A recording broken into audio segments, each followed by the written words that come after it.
Welcome to Down South Football Podcast, man. We are here, man. We are right before we get ready to start the season. The season is here once again, really week one now. It starts tomorrow. It starts tomorrow, man. And guess what, man? The guys are pumped and ready to go. This is your man, Renard Williams. Chauncey Tuck, what's going on with you, man? How you doing? Not much, man. Ready to get this official week one out the way. You know what I'm saying? I'm with you. We it's this season is short lived. You know, it's the beginning of the end. But hey, we're here and we've been waiting, and we just gonna take it in as 1 week at a time, just like they say. Every week matters. This is gonna be interesting season because this how you start now. Yeah, I'm looking at one by person. week 4, week 5. This is gonna be real interesting. Well, that is that guy that's talking at y'all here. That's Ben Dennis at I am DJ Double Dose. Mr. I can't take nothing from him. Mr. Lee Corso. Mr. All his names. We don't have time to name all of it. Ben, you doing all right tonight? Man, I'm doing good, man. Just getting ready, man, to kick the season off. You know what I'm saying? So let's get it. He's focused when he doesn't have his glasses on. Yeah, I mean, he can't really see. He got to focus. That's exactly what it means. Hey, last but not least, we got the man in the building, Mr. DL Gardner, David Gardner. What's going on, brother? How you doing? What's up, man? This is a great week here in Birmingham, Alabama. I'm taking it all in. I'm already on location. I'm getting ready for the game. Y'all didn't know. It's a great day to be a Bulldog. Great week. It is really gonna be great Saturday after the game. But yeah, man, I'm doing great. I have no complaints, brother. No complaints at all. Well, man, before we get into everything that we got today, make sure y'all tuned in. Y'all know to follow the show, man, downsouthfootballpodcast.com for the merch. And you can see all our handles right above us here, man. But hey, we got a little video we want to premiere for y'all, man, before we move into the show. So without further ado, let's go ahead and check this video out.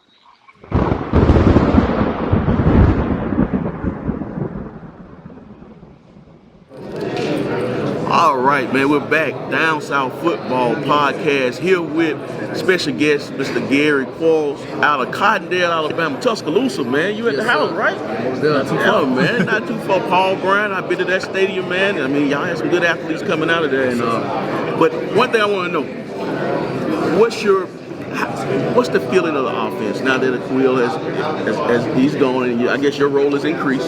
So how is that working? I mean, everything's still the same. I mean, always gonna be explosive, number one offense in the SWAC, and be top 5 FCS. Okay, cool. So tell me this: scratch football. What do you like to do outside when you finally get a chance to relax?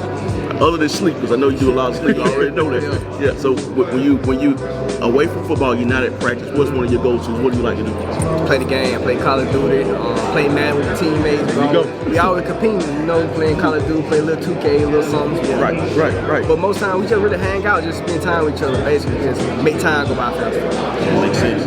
Ben, I got a question for you. So last year you were a few yards short of a thousand. Yes, sir. Is that one of your goals also with Glass being gone? Are you looking to catch him out of the backfield this season? Yes, most definitely. Just want to be all around, blocking, receiving, rushing, just whatever they want me to do. Even special teams, when they didn't need me on special teams, I'll do that. Most definitely, turn kicks. So just trying to be explosive, just be the best player on the field. So with this year that's coming up, my question for you is, I see you got some great individual goals for yourself. What's one individual goal that you ain't really told anybody yet that you want to get for yourself? For myself, I just want to go ahead and break Jordan Bentley record. I mean, he came in, he did his part. I sat behind him. I learned the roots from him. So just want to be just great, just like him. I got one more question, and I'll let Dave go ahead with the other one. I asked your teammate, was the Magic City Classic trophy leaving? Was it leaving? He said it's permanently on the hill. How do you feel about that? I've been 2 for 2. It ain't going nowhere. 4 straight years. We never lost them boys. I mean, it is what it is. I mean, everything gonna stay the same. Just because Khalil left, everything's still the same. We're still gonna get that hill.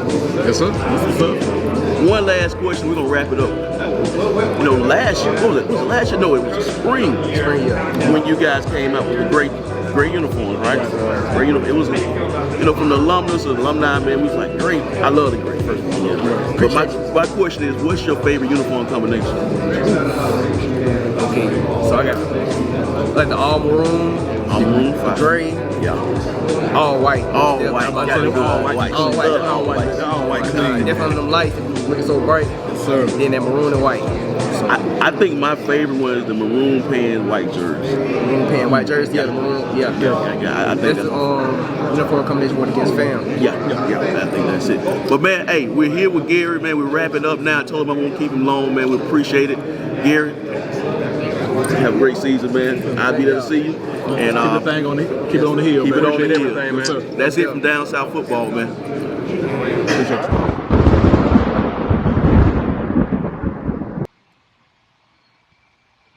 Hey, man.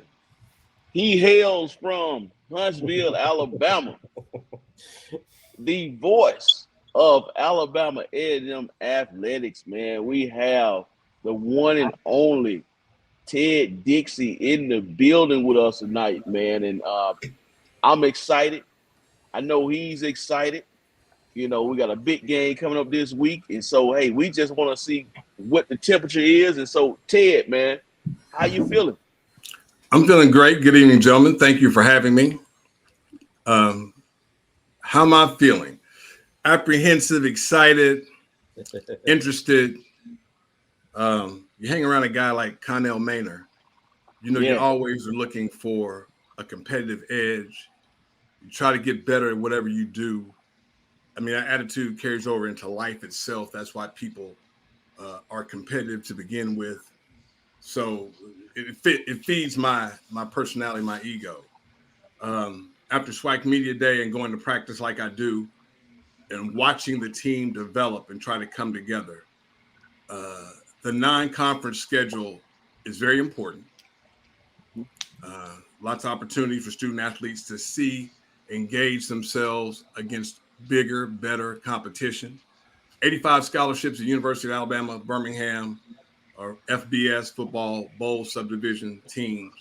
For FCS or football championship subdivision teams at 63. So they already have a first team, second team, and a kicker advantage on it. Right. So those games are supposed to be tough. We played a lot. Now, for folks who don't know, Alabama A&M does not have a problem with out-of-conference scheduling or scheduling big-time teams. We've been to Auburn twice, Vanderbilt, Coastal Carolina, Cincinnati twice. We were supposed to go to Mississippi State till the COVID hit.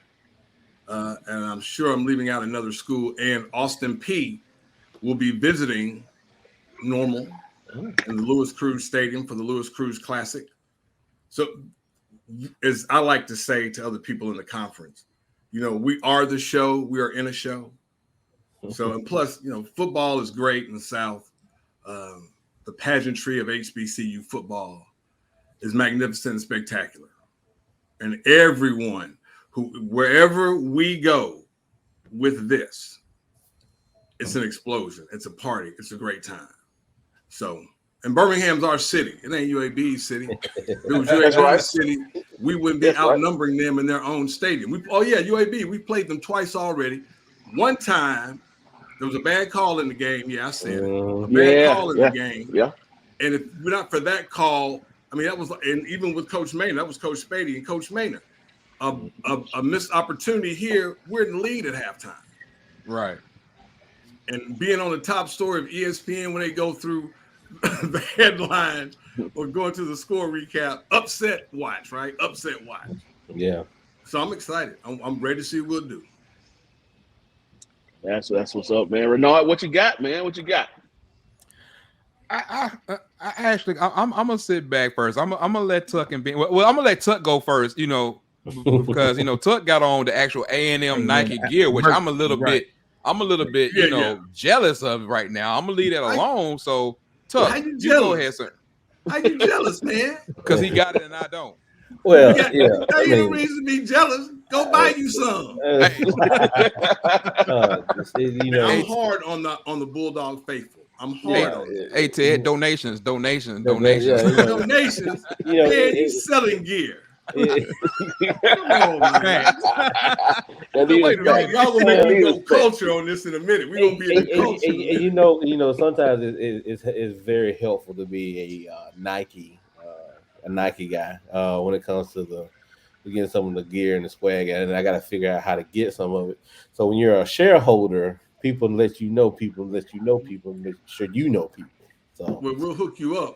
yeah, if you go they to the will hook out. website and buy the greatly Alabama appreciate it. A&M gear. Yeah, because my father is a graduate of Alabama A&M. My uncle's graduates of Alabama A&M. So That's what's up.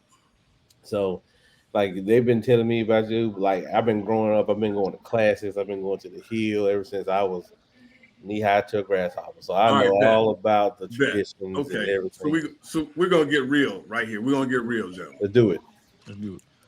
What Alabama A&M University, of course, a couple of two things. Let me give some plugs here. Shameless plugs. Please do. You can go look, watch the repeat of the Alabama A&M football review with head coach Connell Maynor on the Alabama A&M YouTube channel.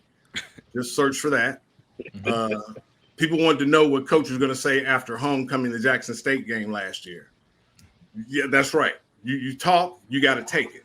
Yeah, HBCUs was killing me now with social media. People talking about the game after the game. Mm-hmm. Don't talk after the game. What is that about? At the game, that's why you shake hands at the end of the game, because now that's over. You should be looking at your next game, not talking about who y'all just whooped. Right. That's why Jackson State came up short against South Carolina State, and why they only got one ring during the season and we got two. That's what it is. Now we're gonna talk. We're gonna be real here, because this is who I am and this is what they're gonna get. Right. So the big games. When I asked about the season, I said this to Coach Maynor. I said, Coach, everything we do this season leads up to November 12th in Mobile, Alabama. Coach said, well, we're going to try to win all the games before we get there. Now, we'll back it up some. Going to FAMU, we're talking about the Eastern Division of the Southwestern Athletic Conference, the most competitive conference in the football championship subdivision. The Eastern Division will be between Jackson State, Alabama A&M, and FAMU. Bama State, y'all let Howard score those points that Howard scored, and they're terrible. So, and I mean, not the student athletes, but just what they got going. I don't like to talk about the student athletes. I don't let people say it. Y'all go over there to them other schools and talk like that, because that's what y'all do, get paid, get NILs. The money's on top now. It's not under the table anymore. Right. That's what this is. So September 24th, we go to FAMU. First time Alabama A&M will go to Tallahassee, Florida in decades. That's going to be different. We owe them. We're leading 28-10 in the ball game. 28-10. Like all we had to do was be like the Republicans and just shut our mouths and let everything come to us. Just shut. All you do is just shut up. But no, we start being lax, not executing, and fam did not quit. Plus, and I said this before the game, I said they got some motivation. I know James Spady. While his record won't say good things, we are always in the race for the Eastern Division. We looked up his first year and realized, dude, if we win this one game Saturday, we're in. Didn't happen. We didn't get in, but we had a chance, and that's all college football fans want. Coach Maynor says the more you win, the more important the next ball game becomes. That's why I'm like telling people, what you looking backwards for? You beat somebody, you need to be concentrating on the next opponent. You get that night to be excited, but the next morning you're on to something else. You got your next opponent. UAB, now the interview with Quarles is great. Gary Quarles and the other student athlete, Abdul Fatai Ibrahim, who are at SWAC me today. You know, we're different on the Hill. The Hill is different. I like to say we're the Harvard of the Southwestern Athletic Conference. Okay. We have Nobel Prize-winning laureates that come and speak every year. We in Alabama, man, we build rockets and stuff. Almost every great professional athlete comes out of the state of Alabama. Whatever, y'all, I don't want to hear it. I don't care when Michael Jordan was born. He ain't the greatest.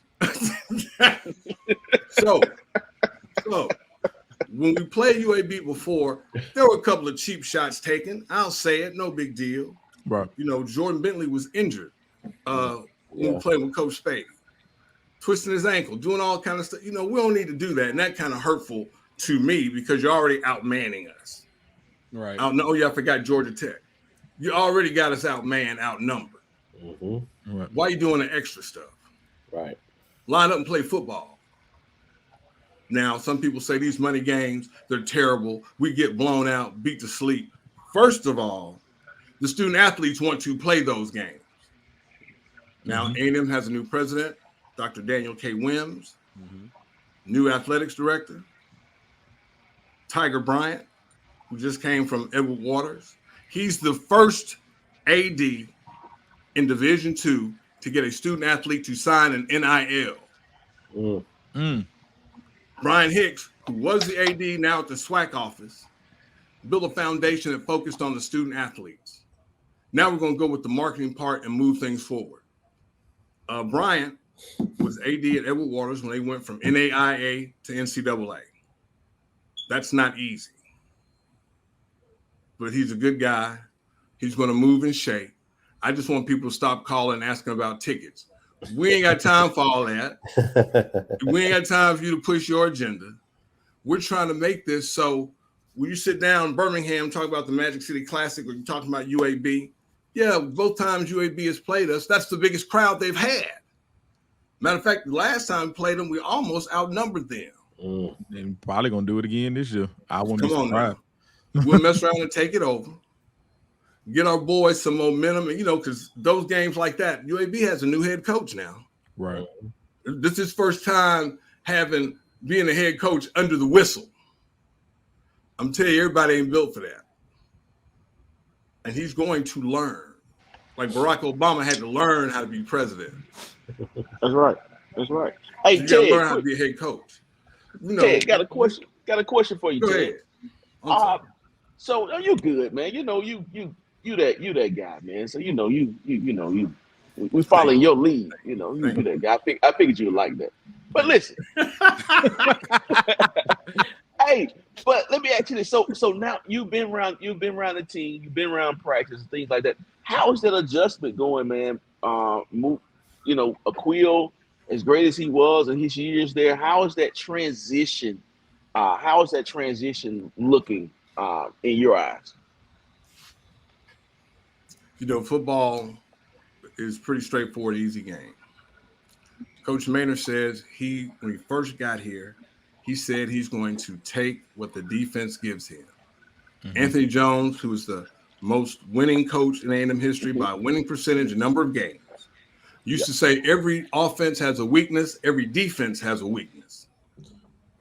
Whenever you can exploit something, if somebody's tendencies or that's why the film study is so important.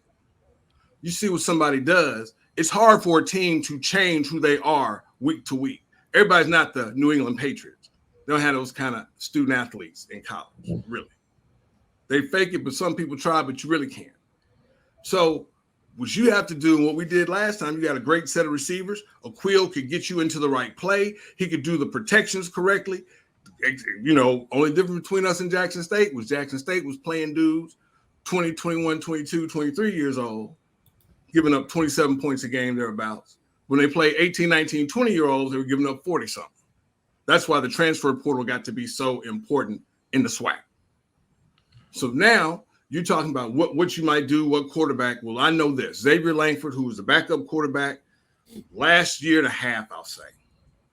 Xavier is a runner. He's way faster than Aquil. Now, everybody's offense has some basic things that you have to do. You can go to anybody's practice and you might hear something like, son, if you can't run that route, son, if you can't make that block, if you can't get here, you can't play in this offense. So Coach Maynard said in the Alabama A&M Football Review, don't expect Aquil Glass. Neither one of these guys are Aquil Glass. Now, Quincy Casey, from Jackson State, threw 300, almost 400 yards against us in the game we played at Jackson in the spring.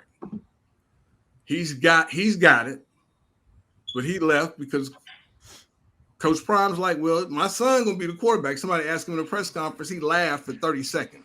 Right. I remember that. That. Looking great. Yeah. He played it off and had some. Yeah. What played it off?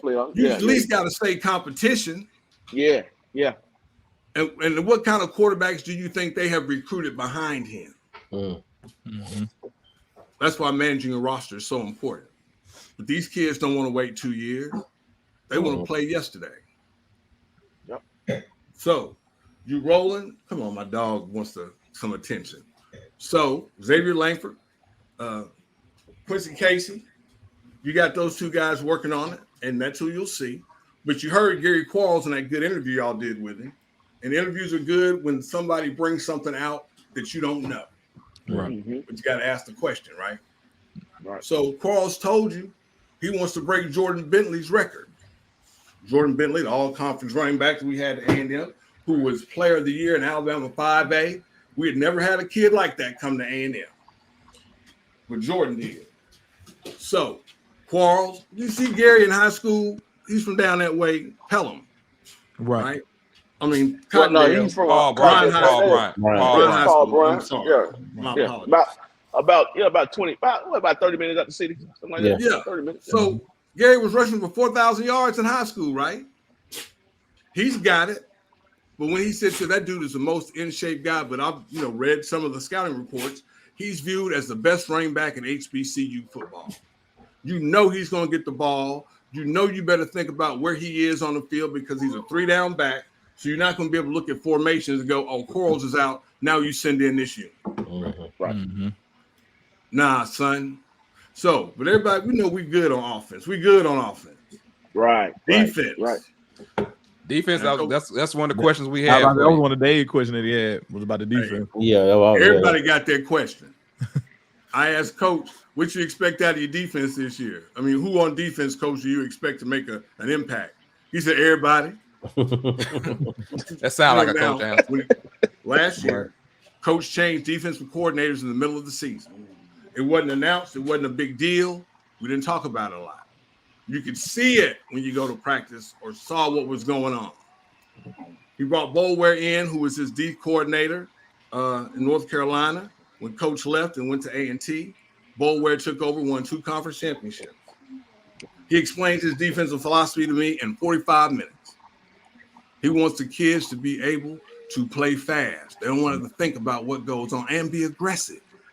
Now, I you know what Sanders does at Jackson State, throwing that football, you can't deny that.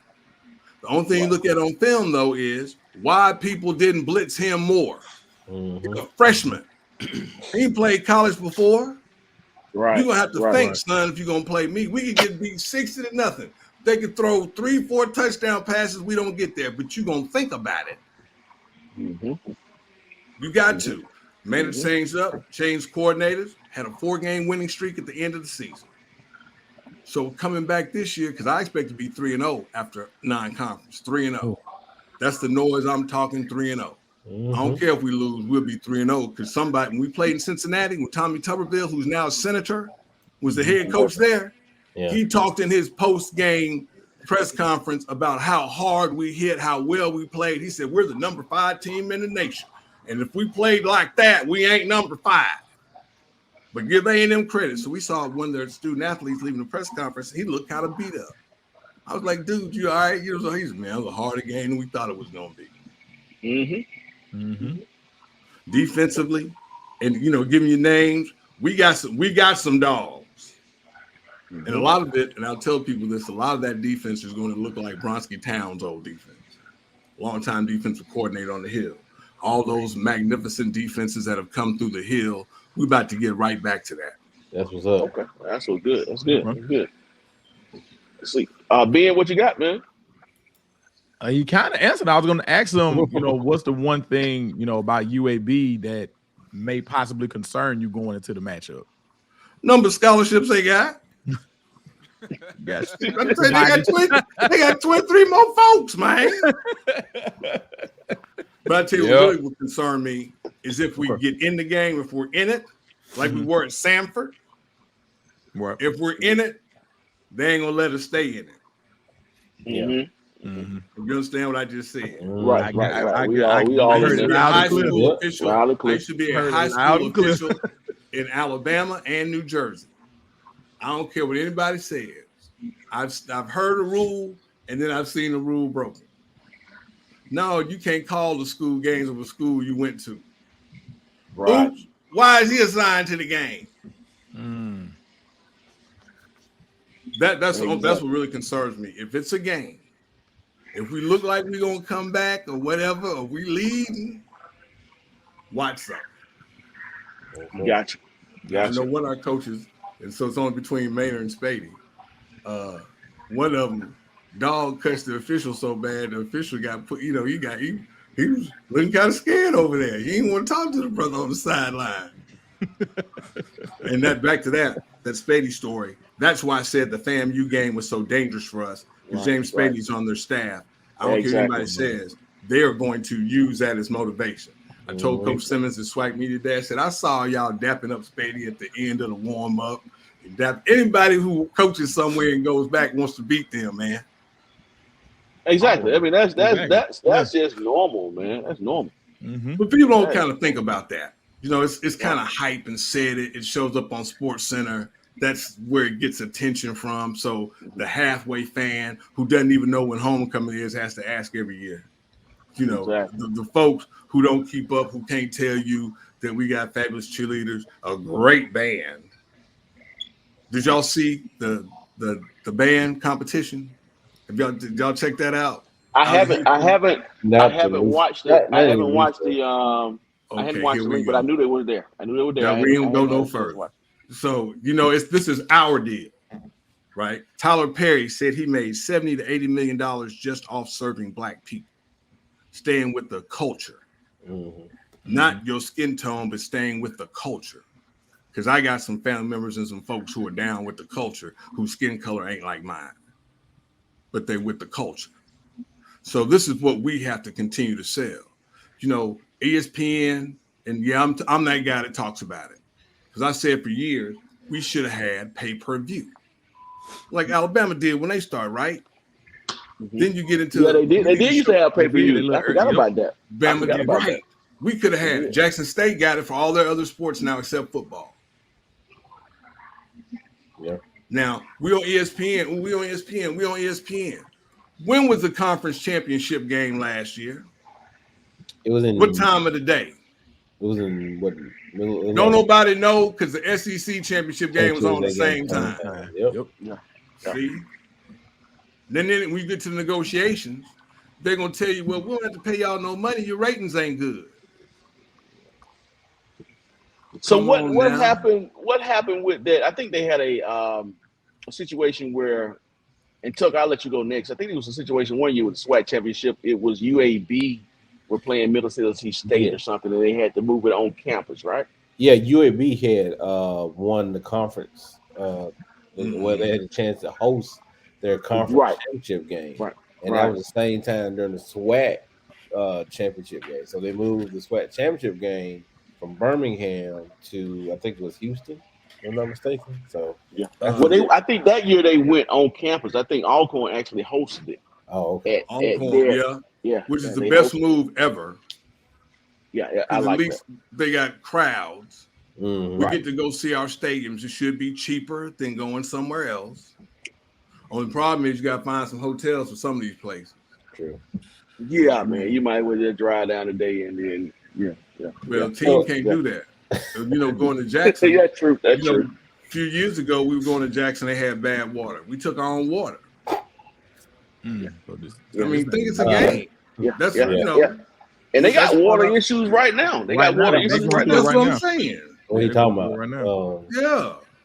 So I mean, there's a lot we always have to deal with, but we're staying in the cities that I say when you look on TV, who run the city from Atlanta. There was a move a little while ago to form another conference.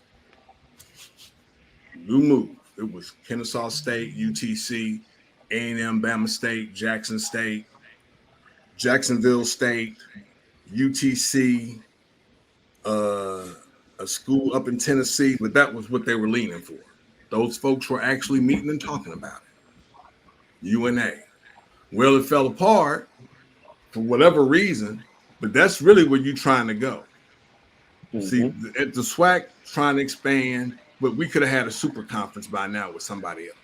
Yeah. And but, go ahead. Don't wait. But one thing the commissioner did say, SWAC Media Day, y'all heard this. We're gonna have a band competition, cheerleading competition, basketball. Mm-hmm. Right. All right. So to me, I'm going, why not the university choirs? Why not the gospel choirs? Why not we do all that stuff they see on TV, every show they create. We just Elvis Presley all over again. We Little Rich and everybody all over. We do it. Folks they run with it. Turner, WTBS used to show the Bayou Classic every year and the halftime show. Mm-hmm. But all of a sudden now it's a problem about we can't show the halftime show because there are copyright issues. Call Beyonce and say, B, they won't let us on the halftime show because we playing your music. Why don't you give us permission? Right. Exactly. Well, hey man, this is what I'll do is this. I'm going to ask a question that you weren't prepared for, but you are prepared because you always prepared, Ted. Yep. You always prepared. You're always prepared. Well, I want to know this. This is one question, and we'll end the show on this because I think this is a hot topic that can maybe segue into our next time we get together. Is where do you see HBCUs going in relation to the FCS playoffs? Because our season bumps up into so basically, yes, FAMU did go to the playoff last year, but we sent a third place team. Mm-hmm. You know what I'm saying? Not saying FAM wasn't. I like FAM. I think they had a good. Had they had the quarterback they got now, then I think things would be different. But where do you see that going, and do you think that the SWAC would make that adjustment to their schedule to be able to fit into the FCS playoffs? What you think? So money talks. I'm a graduate of Tuskegee University. We used to play Alabama State on Thanksgiving. It was the longest running game played on Thanksgiving in U.S. history. Right. Turkey Day Classic. Yes, it went away. Correct. So, I understand Bayou Classic means a lot. And sometimes I go, why they so in a rush to have the playoffs? They can't delay the season or start the season or make an adjustment to the playoff schedule. Now it's always the same time. Okay, fine. So, yeah, we're going to have to make a choice if we want to go to the playoffs. But, they can always decline it, or we can always just keep beating them, and they can always just be nothing, and we ain't got to be concerned about the question. Right. Now, I think because of the disparities in funding and also the potential for a crowd, the whole school doesn't make any money off the NCAA playoffs. Right. It ain't your show. Okay. You might get parking. See, Tuskegee played West Georgia. Gave them the largest crowd they'd ever had in history. They couldn't even park the cars, man, for folks to get in the stadium. They weren't ready. So I'm listen now. I'm the culture now. I'm pro us. I don't feel like getting our money there all the time or going somewhere. Folks, they're gonna want to go to Progressive Stadium in Birmingham and somewhere they ain't got but 50,000 seats from the 70,000 seats because it's new. I say we ain't got to mess with all that. Leave it alone. Let them go on. They ain't even got parking. Ain't really no tailgate spot. What you gonna do all that for? This is the Down South football podcast, so I'm gonna talk down south. That's right. That's what we do with it ain't no parking there. That is for sure. What you gonna do that for? Now we got to buy food in these other restaurants. We got to do. Come on, man. Ride the bus across town. Can we park and leave the field and hang out? Nick? No, man, no. I'm with you. I just got one more thing for you, man. Tell me, just give me your score prediction for tomorrow, and then we'll wrap it up and be done. I want to hear this one. I want this one on record. Okay. Well, I say it like this: when you playing somebody that's below you in classification, you're supposed to beat the hell out of them. True. What? So the question is probably, can we keep it close? I already told you how that's gonna go. Right, you did. Appalachian State beating Michigan at the Big House that year, still had to go almost down to the last play to win the game. That's right. Field goal. I remember that. All right. So I'm gonna call it. I'm gonna say 56-21. We gonna win. That's right. God damn, let's go. Let's go, Bulldog. 56-21. And we can stamp it right there. Now, I'll say this. You remember that dude at Auburn, Lemonier, the linebacker? Corey Lemonier. Yeah, we played them that year. Our left tackle, Jamal Johnson Webb, Dub, we called him. Every bit of a man mountain. Dub wore him out. Dub, when he was a freshman, had never had to have any help. He took everybody by himself. Left tackle, most important one on the line. You got to right-hand the quarterback, right? Mm-hmm. Didn't need no help. He wore Laminier out. Matter of fact, when they still drafted Laminier high, where is he now? Oh, I don't know. Back home. Exactly. But Dub went around the league. Dub made him a little change. He got the Yeah, suit made a little up. change. Yeah, Yeah. So that's why this game is important. That's why I say we win. Now we mess around and start getting them turnovers, and we start making them young folks look a little nervous, and the crowd going our way, and the March maroon and white start getting down. I'm waiting to hear "Let the Sun Shine," baby. Since you say old school cut, that's what I remember. Little boy going to the game, got dog A&M down in Mill Yes, Frank sir. Stadium, and then they get up my man Tim Pickett and them on the tuba. See, I grew up in Huntsville. My best friend Dexter Turner, who took me to my first classic, his older brother, my friend Leon Turner, was in the band and knew all his boys. They get up there, boom, boom, boom, boom, boom. You already know. Come on, man. Yes, sir. Yeah, You already man. know. I got Yeah, chills I'm in ready. there. Well, let's go get it, dog. I'm ready to play some daggone football, man. I'm ready to play football. Tomorrow gonna be a show. We ready for it tomorrow. Hey, we are thankful here at Down South Football, man, for Ted Dixie, man. Y'all hear him. Y'all hear the passion in his voice. That's what we want to hear. That's what we want to have happen. Hey, that's what you need to have. So, but Ted, man, we appreciate your time, man. We know you're getting ready to travel. We thank you so much, brother, for everything, for coming on with us, man. And we definitely gonna have you back, man. Talk some more A&M football you guys and SWAC gotta come football on and my everything. show, TD Sports Hype, which will be broadcast on the Heritage Sports Radio Network, Sirius XM 203. That's how we're gonna get down. We're gonna take advantage of every platform you got going. But I'll say this, and here's the challenge. Yes, sir. I like to say that I'm the best play-by-play announcer in HBCU sports. If you hadn't heard me, check me out at the Lewis Cruz Classic. We like to give you history. Thank you to Mr. Ike Rooks, who was the original voice of the Bulldogs, as we started calling him. Then Lee Jean, who was my play-by-play guy when I was color. Lee's the voice of the Bulldogs. It's my turn. And that is one of the greatest honors. This is the longest job I've ever had in my life, and the lowest. But we're good. Love y'all, man. Y'all keep doing your thing. It ain't work because you love it. You know what I mean? Godspeed. Y'all be good. All right, Ted, man. We appreciate you, man. It's Down South Football Podcast, man, and we out, man. We'll talk to y'all later. Peace.